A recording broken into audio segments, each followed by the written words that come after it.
बिहार विधानसभा चुनाव 2025 की तैयारियों में सभी पार्टी इस वक्त जुटी हुई है। जनसुराज भी उपचुनाव में इस वक्त सक्रिय है।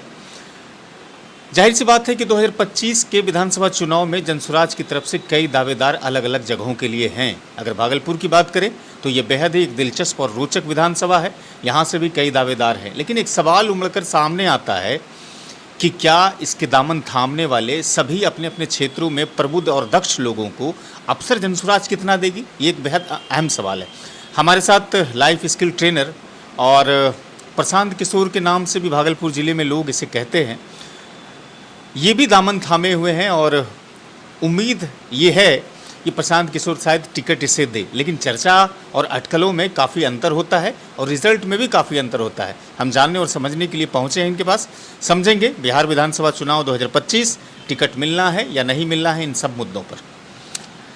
जनसुराज की तरफ से आप लगातार सक्रियता अपनी बनाए हुए हैं और जनसुराज में कहने लगे हैं लोग कि बाकी पार्टियों की तुलना में यहाँ तो टिकट पाना और ही दिलचस्प और काफ़ी प्रतियोगिता है। ऐसी सूरत में जब आप इसकी दामन थामे हैं तो एक उम्मीदें तो कहीं ना कहीं आपके कलेजे में सिमटती हुई है कि टिकट मुझे मिलना चाहिए। आपकी दावेदारी भी कहीं ना कहीं उसी विधानसभा क्षेत्र से है जहां उम्मीदवारों की एक भारी भीड़ देखी जाती है।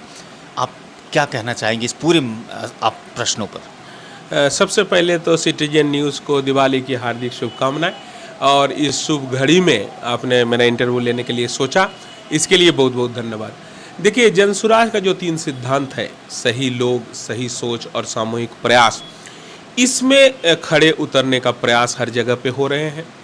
और जो प्रशांत किशोर जी ने ऑलरेडी डिक्लेयर कर चुके हैं कि हमारा किस तरह से कैंडिडेट का चुनाव होगा। आपने देखा कि 4 जगह जो हमारी उपचुनाव हो रहा है वहाँ भी पहले 5 नाम डिक्लेयर हुआ और उस 5 नाम के बाद सर्वसम्मति से वहाँ के जो संस्थापक सदस्य हैं उनसे सलाह मशवरा करके एक नाम को फाइनल किया गया। उसी तरह भागलपुर में भी संभव 5 से 7 लोगों का नाम सामने आएंगे और उनमें उनका परफॉर्मेंस देखे जाएंगे, उनके सोशल ऑडिट होंगे, उनका अपने भीतर से उनका जो अपना टीम है वो सर्वे करेंगे और करने के बाद अगर प्रोफेसर देवज्योति मुखर्जी निकल कर आते हैं तो प्रोफेसर देवज्योति मुखर्जी को टिकट मिलेगा।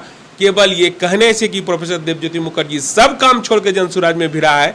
प्रोफेसर देवज्योति मुखर्जी कोरोना में वो काम किया जिस समय सब्जी लाने के लिए आदमी को डर लगता था घर से निकलने में, उस समय उन्होंने मायागंज अस्पताल को ही अपना घर बनाया था।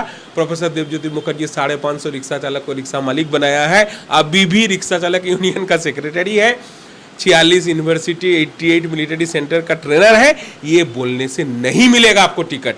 आपको टिकट मिलेगा जब यहाँ से आपका नाम निकल के आएंगे, संस्थापक सदस्य आपका नाम लेंगे, जब यहाँ के प्रबुद्ध जन आपका नाम लेंगे, आम आदमी आपका नाम लेंगे, तब हमको टिकट मिलेगा। फिर मैं एक प्रश्न करेंगे, विधानसभा उपचुनाव चल रहे हैं इस वक्त 4 जगह पर बिहार में और प्रशांत किशोर जी कहते हैं कि 2025 के विधानसभा चुनाव में अगर 130 सीट भी अगर हमको आएगा तो हम हार मानेंगे, और अगर 4 सीट पर आप हार गए बिहार में उपचुनाव तो फिर क्या होगा? 4 में अगर कॉन्टेस्ट में रहे तब क्या होगा? देखिए, बात ये नहीं है, बात ये एकदम सेमीफाइनल की लड़ाई है। हम 2 अक्टूबर को पार्टी बने हैं और हम अगर 1.5 महीना 2 महीना में अगर हम एक त्रास का संचार कर दिए, आदमी हमको एक कंप्यूटर समझ लेंगे तो ऑलरेडी तो हमारी जीत हो गई, ऑलरेडी हमारी जीत हो गई। और हम आपको ये विश्वास दिलाते हैं कि हमारे ये 4 में परिणाम बहुत सुखद होंगे। हम भी 3 तारीख को जा रहे हैं रामगढ़ में और हम 11 तारीख तक वहीं रहेंगे और हम कोशिश करेंगे कि हमारे कैंडिडेट वहाँ कुशवाहा जी को हम जिता के आए। शुक्रिया, आपने समय दिया सिटीजन टाइम्स को, इसके लिए बहुत बहुत शुक्रिया। धन्यवाद। शुभ दीपावली। थैंक यू आपको।